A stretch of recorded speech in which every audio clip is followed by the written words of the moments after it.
Hi, my name's Alan Lauder and I'm the consultant ecologist for Golf Ireland, and I'm here at Headfort Golf Club with David Reilly, course manager, and Seamus Clerkin, head greenkeeper.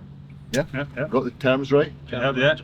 General manager, apologies. No problem. Got to get these things right. Oh, yeah. You're not course manager, you're the manager of the whole thing. David, I'll start with you, really. I mean, I was here probably a year and a half ago doing your biodiversity audit for Golf Ireland, and you were one of the sort of first 4 courses in the country to get this. Yeah. What motivated the club to get involved in biodiversity and sustainability? Yeah, well, we inherited the domain from Headfort Domain, so we inherited a lot of biodiversity within that. Yeah. Lord Headfort back in the day was obviously a big advocate for trees and special trees, so we've inherited a special piece of land, and it's something that we're definitely evolving to keep that going forward and try and maintain it as best as we can long term.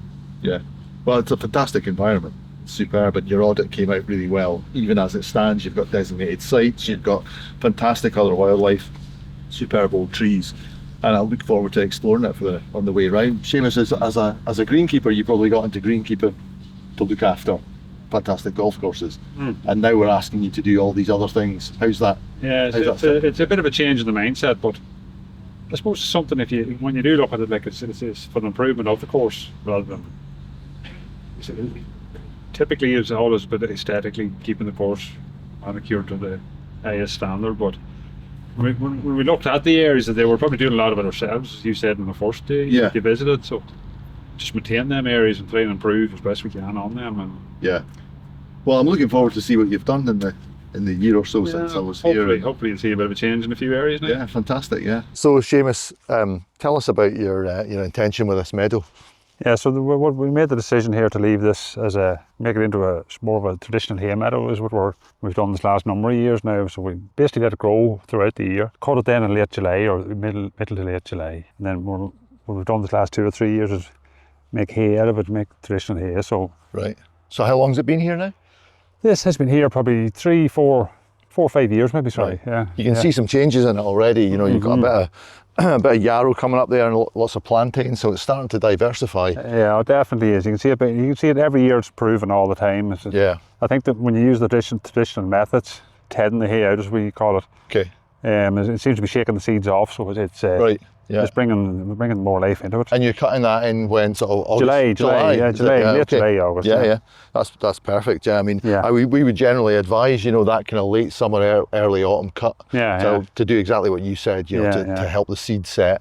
And also, I mean, the key thing really with meadow creation in a golf course environment is to reduce the nutrient levels in the soil, as you know, and it's that continuous cut and remove the material. Yes.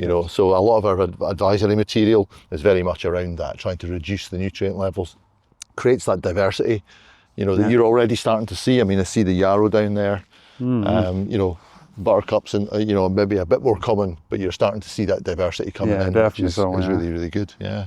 Fantastic. So any other plans for this area? See, with our plan is maybe this year trying to introduce more colours in regards, maybe yellow rattle or something like that. Maybe introduce that in sections of and see what way that. That's a great idea. I mean, it's one of the things we'd always advise, that yellow rattle's the kind of meadow creator, really. It's one of the key things we try to tell people not to do is to plant wildflowers, which is the kind of everybody wants the colour, that instant colour, but of course a lot of those are non-native and from the commercial sources. So if you can get yellow rattle, which is a native plant, but it's also a grass parasite plant, so it's effectively outcompeting the grasses and allowing opportunities for other flower species to come in, and it creates that diversity that we're really wanting. It's been used in lots of places, so it'd be great to see it here. That's the plan going forward. Now hopefully this year we'll get it scarified down maybe and get some of that into place for next year and have There's always something else to do, eh? There's always something else, yeah. Can we just go over to this wee long bit over here as well? Yes. So I see you've left this bit. Yeah, we're leaving these areas throughout the section. They're probably a bit rough to mow at the same time, but just leave them, let them grow wild. You know what I mean? There's no need to really cut them as such. Yeah. You know what I mean? So generally for sort of standard meadow management, we'd always be advising, 1 cut a year maybe, that kind of thing. Yeah. But it's nice to leave some areas that are either not cut at all or are cut only very rarely, maybe by strimmer or whatever. You've got that classic here. It's been here a fair while. The nice thing with this is, although it thatches and it's less diverse often than the cut areas, the thatch provides lots of homes for things like bumblebees. Allows nesting bumblebees into it and things like that, small mammals, that kind of thing. So it adds that sort of structural diversity to the meadow as well, which is a really good thing. So there's no harm to leave it a few bits then. So definitely, yeah. Continues on to that nice bit of native woodland there as well. Yeah, taking over nice. We'll maybe go on and chat about native woodland next.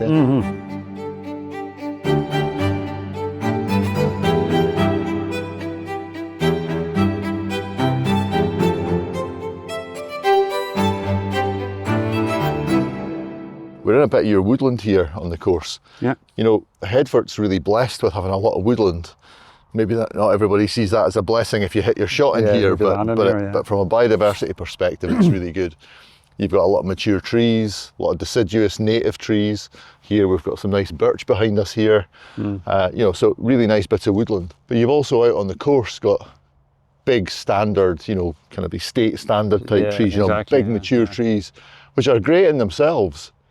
But I always think, when you see these things out on the course and you have to manage underneath them to allow people to play their shots or whatever, Yeah, exactly. And of course, woodland's a lot more than just about trees. It's about the ground flora as well. And I see you've left this area very much to come away as a sort of natural ground flora. Yes. It's fantastic. It's really nice. Yeah, it is. We're just leaving this area. There was no need to actually cut this in because you're in off the fairway, you're off the rough, so it's easier for everyone to leave it as in one sense, you know what I mean? So and how do you make that decision? You're looking at the way that people play, where the golf ball, where people are hitting their shots. Yeah, exactly. Yeah, just for like we're in probably 40, 50 meters from the fairway there, so like you're well off the track of from the green and that. So there's no really need for anyone to be in here, and it's less work for us really to maintain it then. So just let it do its own work, basically. Well, it's doing a great job. You've got a lovely elder understory here, which is fantastic for some of the bird species. You've got mature trees, you've got plenty ground flora again for ground nesting birds, some of the ground nesting birds that nest in the woodland floor. But I do notice there is a golf ball or two in here, so not everybody's managing to avoid it, which is kind of good in a way as well. In a way, yeah. It allows them to experience a bit of the natural world. Exactly. Think of it as a sort of nature walk when they're trying to recover their golf ball. Yeah, that kind of thing. That's great. I noticed just over the back here as well. We'll just pop over there. I saw you've left some deadwood as well, so maybe we can talk about that. Just over this side here. Yeah.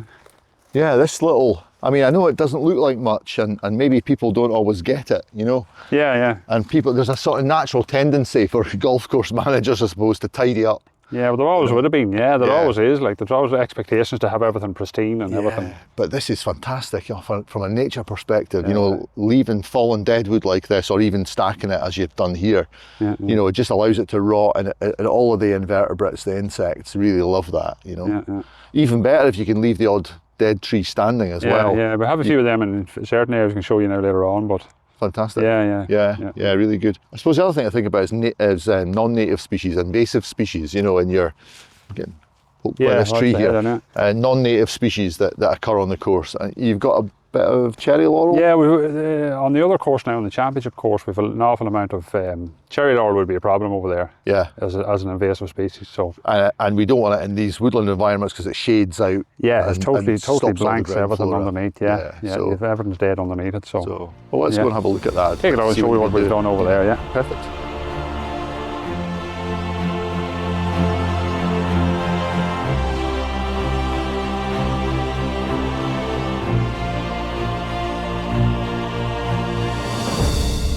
It's quite a difference.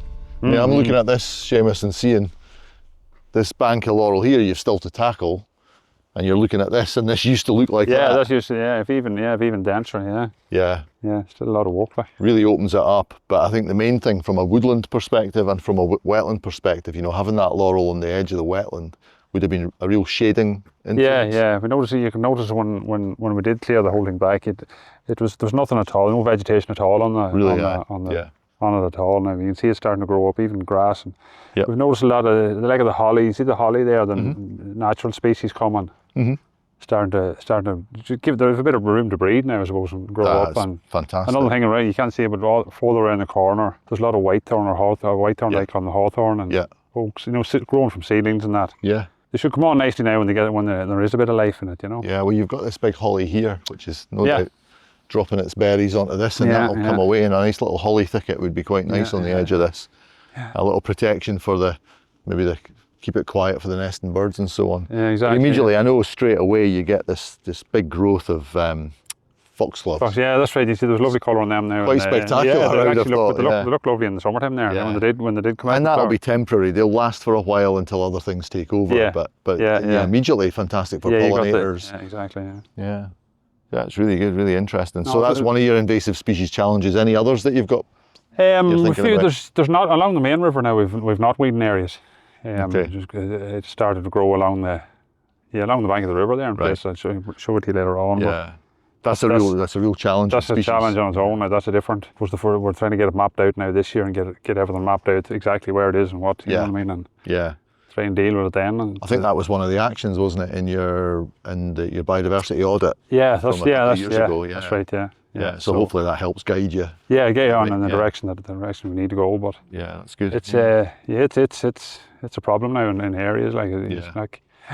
You often find it with golf courses that are based on old estate grounds, you know, where there would have been ornamental species. That's right, yeah. They used to think Japanese knotweed was a lovely ornamental plant, and of course now it's invasive. That's the problem now, it's gone. Yeah, same with the cherry laurel, the rhododendron, all that, those things. And now we're that was imported, I think, or whatever, paying the price for the Victorian collectors to bring all these plants in, and you guys have to manage it now. But look, fantastic progress. Yeah, no, it was a big project now last year. Now there was a lot of work went in there. We took it all on ourselves and done it all ourselves. So it was a couple of weeks work, huge effort. Now we have one, but you'll see the benefits. I think every year going forward, like you'll see the improvements all the time. So that's what we're trying to gain as always. Great. Yeah. Fantastic.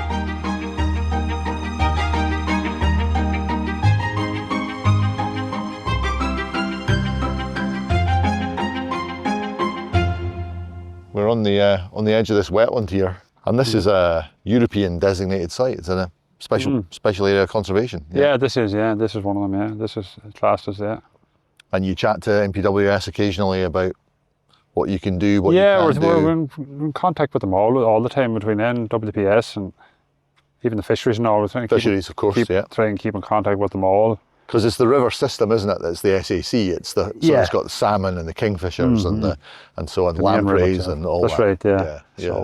Yeah. So just keep in contact with them all the time. Try and work with them rather than than again them. Well, I think that's the advice I would always give. You know, be more communicative than less when it comes to your departments. You know, I've seen that over there. You need to engage with them all the time and let them know what you're thinking or what you're doing. So I suppose the main things here, you've got a vegetated fringe on your wetlands. Okay, these are bulrushes, and maybe there's an element of clogging that happens with bulrushes, and maybe there's a job to be done there, but keeping a bit of slightly longer grass around the edges to prevent any runoff from your greens. It's a lovely green, this. I mean, so it must be a fantastic green to play into. Yeah. Oh, it is. Yeah, it's a lovely shot now. You're coming across. There's a par 3 from across the. You're over this water here. Over the water. You're playing over the water onto the green. It's lovely on a summer's day. Yeah, sun I think I'll be losing a few balls into there. I think there's a good few in there now from everyone, but. But look, I'm standing here and I can see there's little grebes on here. There's moorhens. There's coots. Lots of bird life. Great, fantastic to see. And they undoubtedly nest here, but also spend the winter here. Yeah. And I think when I came and did your biodiversity audit, I think it was in the summer, if I remember rightly, and there were dragonflies. There was, you'd see a lot of dragonflies now. Here, and even further down the river there, the Severn, there's another hole now that's lovely. So it's a whole experience for the golfer, really, isn't it? It's a bit of real nature for the golfer to it is. Every hole is a different aspect of it.